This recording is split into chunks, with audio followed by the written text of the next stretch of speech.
भक्ति सर्वश्रेष्ठ है, ये हृदय में बैठा ले लीजिए और चिंता मत करो, निश्चिंत होकर भजन करो, रक्षा प्रभु करेंगे। तुम्हें अपने साधन रक्षा की भी चिंता नहीं करनी, वो योगक्षेमम वहाम्यहम प्रभु करेंगे। श्री देवर्षि नारद जी कहते हैं, सूत्र संख्या 82, जब आप भक्ति का आश्रय लेंगे, जैसा पीछे वर्णन सुनते रहे, तो आपके हृदय में भक्ति इस रूप में प्रकाशित होती है।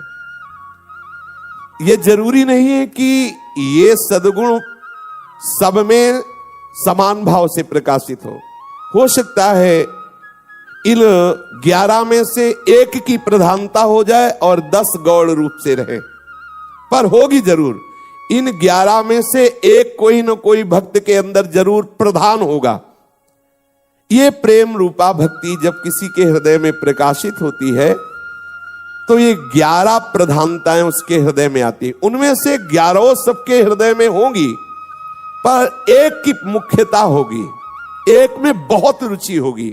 जैसे पहला है गुण महात्म्या शक्ति, दूसरा है रूपा शक्ति, तीसरा में है पूजा शक्ति, चौथा है स्मरण शक्ति, पांचवा है दास्या शक्ति, छठवां है सख्या शक्ति, सातवां है कांता शक्ति, आठवां है वात्सल्या शक्ति, नवा है आत्मनिवेदना शक्ति, 10वां है तन्मयता शक्ति और 11वां है विरहा शक्ति, परम विरहा शक्ति। ये समस्त भक्तों के हृदय में होगी, ये होंगे सब लक्षण, लेकिन किसी एक की प्रधानता होगी। गुण महात्म्यासक्त भक्त जैसे देवर्षि नारद जी, महर्षि श्री कृष्ण द्वैपायन भगवान व्यास देव जी, परमहंस श्री सुखदेव जी, याज्ञवल्क्य जी, कागभूषुंड जी, भगवान शेष जी, सूत जी, शौनक जी, सांडिल्य जी, भीष्म जी, अर्जुन जी, परीक्षित जी, पृथु जी, जन्मेजय जी आदि। ये जब गुण प्रकट होता है भक्ति के प्रताप से, गुण महात्म्या शक्ति, इसमें बस एक नशा चढ़ता है, मुझे सुनने को मिले, प्रभु की चर्चा सुनने को मिले, इसकी प्रधानता होती है। जैसे ये गुण जिसके अंदर प्रधान होगा तो भजन, सेवा और जितने भी है ये सब रहेंगे उसके अंदर, पर उसके अंदर इस बात की भूख हो जाएगी मुझे भगवत चर्चा सुनने को मिले। जैसे पृथु महाराज के हृदय में जब ये आसक्ति प्रकट हुई तो प्रभु से कह रहे कि मुझे 2 कान से तृप्ति नहीं होती, मुझे वरदान दीजिए कि मेरे 10,000 कान हो जाए, 10,000 कानों की सामर्थ्य मेरी श्रवणेंद्रिय में हो जाए, मैं आपकी चर्चा सुनते हुए कभी अघाऊं ना। यह आसक्ति, अलग अलग रुचि होती है। भक्ति जब प्रकाशित होगी तो ये गुण होंगे, लेकिन किसी किसी में एक गुण की प्रधानता पाई गई। जिसके अंदर गुण महात्मा आसक्ति होगी उसको हर समय यही लगेगा, अगर कहीं चर्चा सुनने को मिले तो सब गौर कर देगा, भाग के वहां जाएगा, सुनेगा। वो भगवत चर्चा सुनने का बहुत ही आसक्त चित्त से वो रागी होता है। वो किसी भी तरह से बर्दाश्त नहीं करेगा कि भगवत चर्चा आज नहीं मिली तो हम अन्य साधनों से संतुष्ट हो जाए। वो विकल हो जाएगा, मुझे भगवत चर्चा चाहिए। वो जहां जहां पी की बात सुने खोजत 3 गैनन, वो बावरों सो रस में फिरे खोजत नेह की बात। वो बावरा होकर यही ढूंढेगा, मुझे भगवत चर्चा सुनने को मिले, मुझे प्रेमी महाभागवतों के मुख से भगवत चर्चा सुनने को मिले। दूसरा है रूपासक्त। ये रूप के चिंतन में, रूप के दर्शन की व्याकुलता में, ये रूप में आसक्त रहते हैं महाभागवत जन। इनके हृदय में रूपाशक्ति ऐसी छाई रहती है कि इनको फुर्सत ही नहीं है। बस नख सिख लो अंग माधुरी, नख से शिख तक वो रूप का बार बार अवलोकन कर रहे हैं, रूप की चर्चा सुन रहे हैं।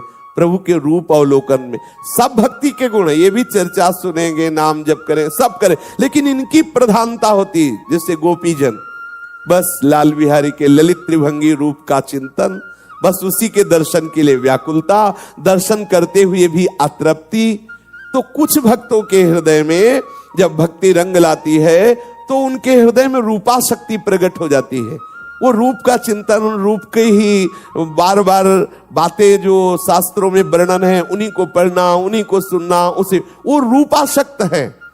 कुछ भक्त ऐसे हैं जिनके हृदय में रूप की इतनी प्रबल आसक्ति है कि रूप छके घूमत रहे, तन को तनिक न भान, नारायण दृग जल बहे, यह है प्रेम पहचान।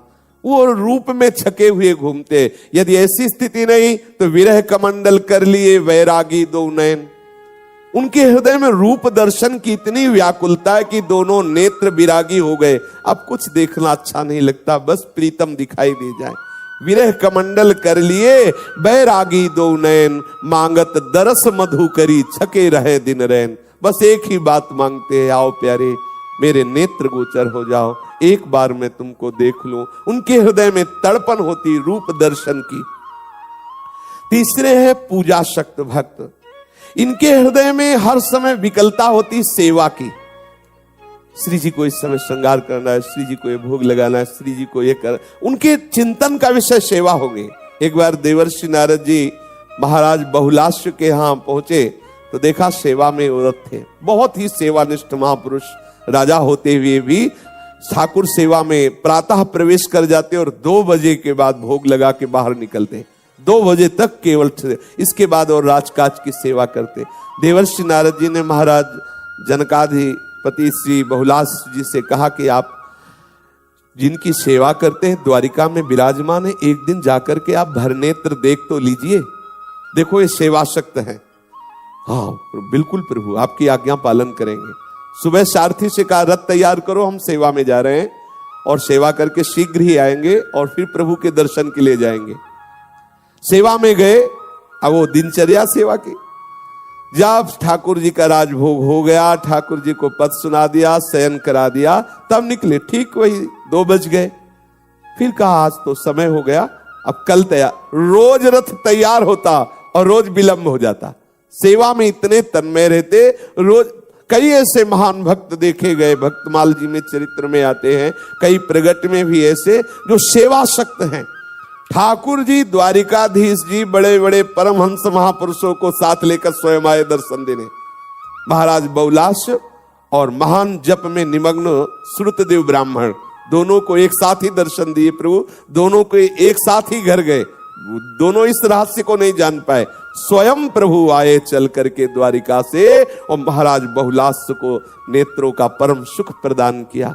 सेवा सुख, सेवा शक्ति, उनको सेवा का ही विचार रहता है। जैसे श्री जयमल जी श्री प्रिया प्रीतम जी को शयन कराया और अपने महल में जे भी शयन में गए तो विचार किया कि अगर एक ऊंचा महल होता, उसकी ऐसे ऐसे खिड़कियां खुली होती, फिर उसमें प्रिया प्रीतम शयन करते, कितना अच्छा होता। निर्माण शुरू, ऐसे ऊपरी खंड में ऐसा निर्माण, सुंदर महल की रचना जिसमें प्रिया प्रीतम शयन करेंगे, सुंदर निर्माण करा के, सुंदर शैया, सुंदर सब। अब भावना में मगन प्रिया प्रीतम शयन कर रहे और सीढ़ी लगा के जाना, सीढ़ी हटा लेना कि कोई दूसरा ना जा पाए। एक बार उनकी पत्नी को लगा कि आखिरकार ऐसा क्या है कि केवल यही जाते हैं, ना सेवक को जाने देते हैं, ना कोई किसी से बात कर बताते हैं कि है क्या उस महल में। तो जब वो शयन करा के गए तो सीढ़ी लगा के जब ऊपर गए तो देखा कि गौर श्याम जोड़ी शयन कर रहे। प्रिया प्रीतम तत्काल उतर के आए और जयमल जी को जब पता चला तो उन्होंने कहा तुमने हमारे प्रभु को विक्षेप क्यों दिया, वहां क्यों गई? बोले हमें देखना था कि आखिरकार इस महल में क्या है जो आप एकदम एकांत सेवन करते हैं, कभी बताते नहीं, किसी को जाने नहीं देते।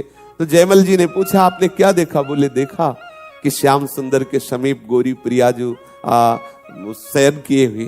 ओहो, मेरे प्रिया प्रीतम का आपने दर्शन पाया, बड़े सौभाग्य। तो ये वो हर समय सेवा चिंतन में, इस समय प्रिया प्रीतम का ये सेवा, इस समय ये सेवा। वो कुछ भक्तों में प्रधानता होती है, जैसे गुण महात्म्य में रूपा शक्ति, तो किसी में सेवा शक्ति। इस समय प्रियालाल अब बैठे हैं सत्संग में, लेकिन बार बार उनके हृदय में एक ऐसे खिंचाव हो रहा है कि प्रिया प्रीतम का श्रृंगार करना है, प्रिया प्रीतम को, ये हो रही सेवा, ये सेवा हो रही। वो चैन नहीं, उनका हृदय बार बार उनकी सेवा भाव में मगन है।